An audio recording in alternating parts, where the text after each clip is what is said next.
Okay, understanding the use of passive voice. Oh, these are complicated. I've never liked the way they explain these things. Okay, that's all right though. Okay, so here's your paragraph. That's where the things come from. Here are the questions. Choose why the writer probably, it's an important word, chose to use the passive voice in each sentence. The patient was told, 4, you said, right? 4. The test results appear to have been removed from the file.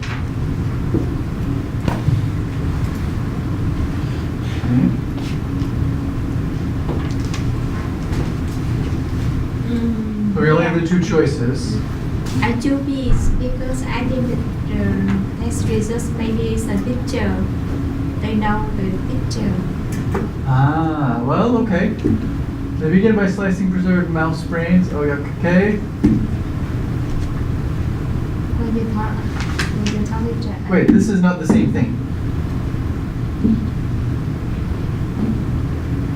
Oh, sorry. No, Yeah. it is. Here we go. Sorry. So this part right here, okay? Yeah. Then these come from just here, right? Choose why they whatever. Okay, that's confusing. So the test results appear to have been removed from the file. Okay.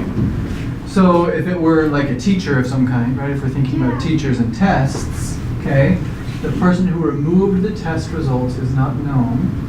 The person who removed the test results is obvious. Okay. Yeah. If we say that's in the class, people will understand that the picture, don't they? Okay. I can see that. I still I'd still probably go with A as a teacher. I don't think they're talking about teachers here first. But I think A is still the right one because you might not know this, but teachers aren't supposed to remove test things from files. It's supposed to stay there, right? So why would a teacher do that? I don't know the reason. I don't either, right? Okay. But I get it, right? So, okay, the person who removed it, that's obvious because the teacher has the test, so of course they can remove it, right? Yeah. The teacher has access, that's obvious. I understand that, and with that logic, that makes sense. That makes sense. I think what they're probably talking about here, since this unit is about biology, right, and brains and bionics and those kinds of things, right? I think they're talking about some kind of scientific test, like an exam that you do with a doctor of some kind, right? So they took a blood test and analyzed it, and the results were placed into your file. So like there's no teacher involved. They're just the doctor and the researchers and those people. So why would they take the test results out? I don't know, right? That one doesn't make sense. Why would they remove that? Unless they were being dishonest in some way and they're trying to hide something, right? That's what goes through my head. Okay, so we don't know who did it, and the person who removed the test file is obvious. Yeah, I'd probably go with this one. But from one sentence, you're right, it's very hard to know. If it were wrapped inside a bigger paragraph, it'd be easier to know. If it were teachers or if it were researchers or doctors or something else. Okay. That's confused. That is a little confusing. You are correct. That is a little confusing. Yes. Please, could you explain to me the reading skills, how it is? I have been doing it, but still I can't get Okay. it. Yeah, so the basic idea is about passive voice. In English, we don't really like passive voice, right? Do you know this?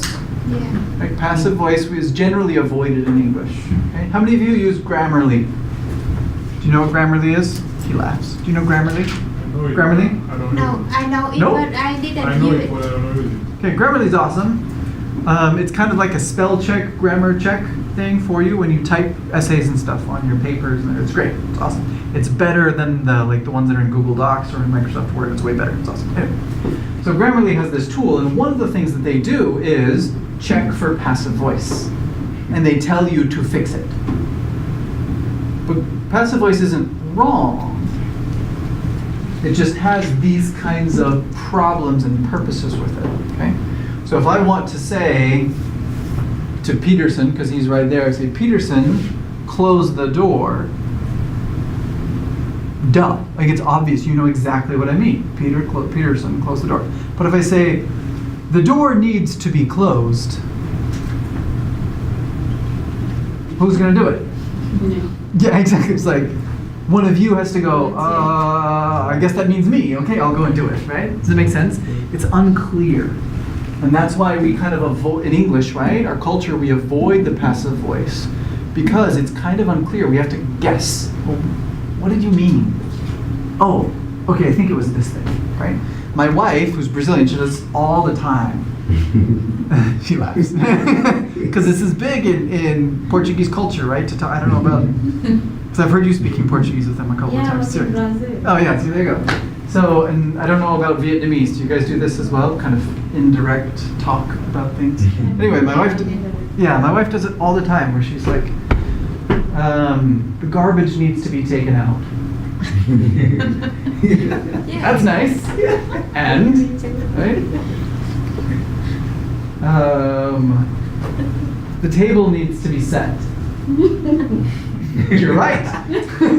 It's true, right? But there's this implication of go do it, right? Whereas in English it says it's more direct, and we'll be polite about it, right? Please go set the table. Could you go take the garbage out, right? We're more direct in that things. We'll still be polite about it, but it's this totally off. And I often will be like, so, do you want me to go do that? Yes. Okay. All right.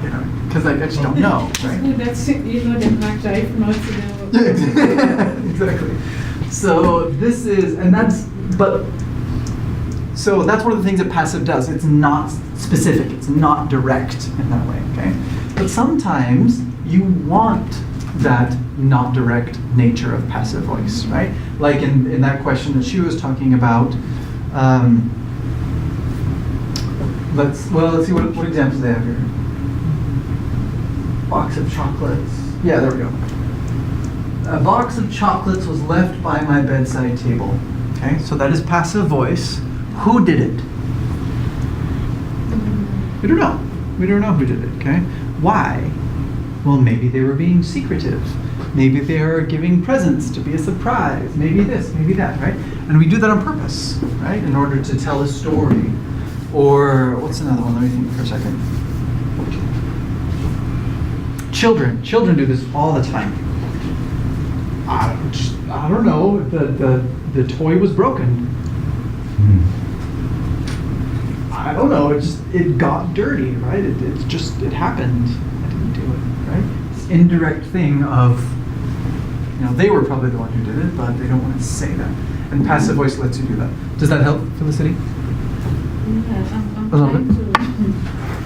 I'm trying to, because when you were reading, I'm trying to figure out in this sentence. Okay. So like number one. To see whether it's nice. Okay. The patient was told that he would need brain surgery. The person who told the patient is obvious. The person who told the patient is not known. I don't know. Who would say that? Doctor. Probably the doctor, Yeah. right? And in all honesty, we don't know. We really don't know because we don't know the whole paragraph and everything of all those things are, okay? But probably, right?